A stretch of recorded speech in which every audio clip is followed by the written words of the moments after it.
अस्सलाम वालेकुम। तो आज एक नई नशिस्त के साथ आप लोगों की खिदमत में हाज़िर हूँ और आज मैं कोशिश करूँगा टू अप्रोच आंसर राइटिंग। ठीक है, तो आंसर राइटिंग से पहले बहुत सारे बच्चे ये पूछते हैं कि should they write question on answer sheet again. तो मैं आपको ये सजेस्ट करूँगा कि you don't need to write it again, only question का नंबर दे और इसके सामने अपना आंसर स्टार्ट करे। ठीक है, तो अब आते हैं क्वेश्चन के ऊपर। क्वेश्चन को हमने किस तरीके से अंडरस्टैंड करना है। पहले हमने क्वेश्चन को इसके कंपार्टमेंट्स में डिवाइड करना है। ठीक है, वेरियस कंपार्टमेंट्स में हमने डिवाइड करना है और इसको मैं अब प्रूव करने जा रहा हूँ इस क्वेश्चन के अंदर। ठीक है, तो इसके बाद हमने क्या करना है कि इसमें कीवर्ड्स को अंडरलाइन करना है। Keywords like discuss, explain, elaborate. हर क्वेश्चन में अगर आप सीएसएस में क्वेश्चन ज़रूर आए तो आपको ये वर्ड्स ज़रूर क्वेश्चन के सामने आ जाएंगे।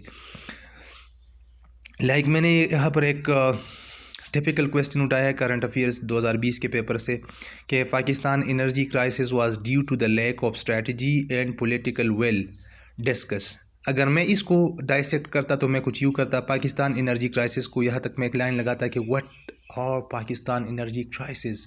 ठीक है, इसके बाद मैं जाता द लैक ऑफ स्ट्रेटजी के ऊपर कि क्या वो लैक ऑफ स्ट्रेटजी है जिसने पाकिस्तान में एनर्जी क्राइसिस को काज किया है। एंड देन पॉलिटिकल विल के ऊपर कि why there is no political will to to reduce और टू मिटिगेट एनर्जी क्राइसिस। ठीक है, फिर यहाँ पर ये चीज़ आपने डिस्कस करना है। नाउ स्ट्रेटली आते हैं आंसर राइटिंग पर, बिकॉज़ हमारा आज का जो मेन मुद्दा है वो आंसर राइटिंग है। तो आपने आंसर को किस तरीके से लिखना है, क्योंकि अगर आपको बहुत सारी चीज़ें भी आती हों लेकिन अगर आपकी प्रेजेंटेशन ठीक नहीं हो तो आप फिर भी मार्क्स नहीं फिच कर सकते सीएसएस के एग्ज़ाम में, क्योंकि presentation matters a lot in CSS. ठीक है, तो मैं ख़ुद क्या करता था, मुझे असातिज़ा ने क्या सिखाया था, मैं आपको कोशिश करूँगा कि वो सब चीज़ें बताऊँ आज इस छोटी सी वीडियो में। तो सबसे पहले जब मुझे जब मैंने क्वेश्चन पेपर को लिया, ठीक है, मुझे तमाया गया, तो इसके बाद मैंने सारे क्वेश्चंस को रीड किए एक बार। फिर मुझे जो लगा कि यार ये क्वेश्चन मैं अच्छी तरीके से अटैम्प्ट कर सकता हूँ, मैंने अंडरलाइन किया उस क्वेश्चंस को। फिर उनमें से जो मुझे सबसे अच्छा आता था मैंने सबसे पहले इसको सेलेक्ट किया।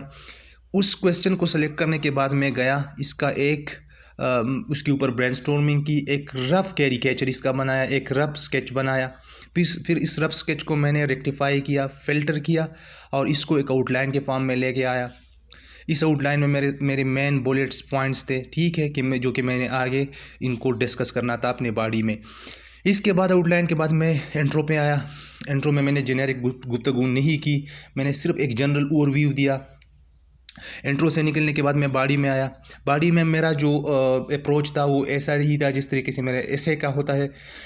बॉडी में मैंने टॉपिक सेंटेंस लिख की, एक पर्टिकुलर पैरामीटर को मैंने उठाया, इसको एक थीसिस स्टेटमेंट के तौर पर लिखा और इसके बाद इस पैरामीटर को मैंने इलस्ट्रेशन के थ्रू, डेटा और फैक्ट्स के थ्रू सब्सटेंशिएट किया, फिर कंक्लूड किया और फिर मेरा एक रबत रहा, मैंने रिलेशन बनाया उस पहले वाले पैराग्राफ का और दूसरी जो मेरा नेक्स्ट पैराग्राफ था इसके साथ मैंने इसका एक रबत बनाया, कोहेरेंस भी कायम हो गई और इस तरीके से मैं एक चैन में मैं फ्लो कर गया टिल माई कंक्लूजन पर आया, कंक्लूजन लिख की और एक रेलेवेंट कोड पर मैंने इसका इख्तिताम किया और इसको कंक्लूड किया। यही मेरा प्रोसीजर था, आप इसको प्रोसीजर को फॉलो करें।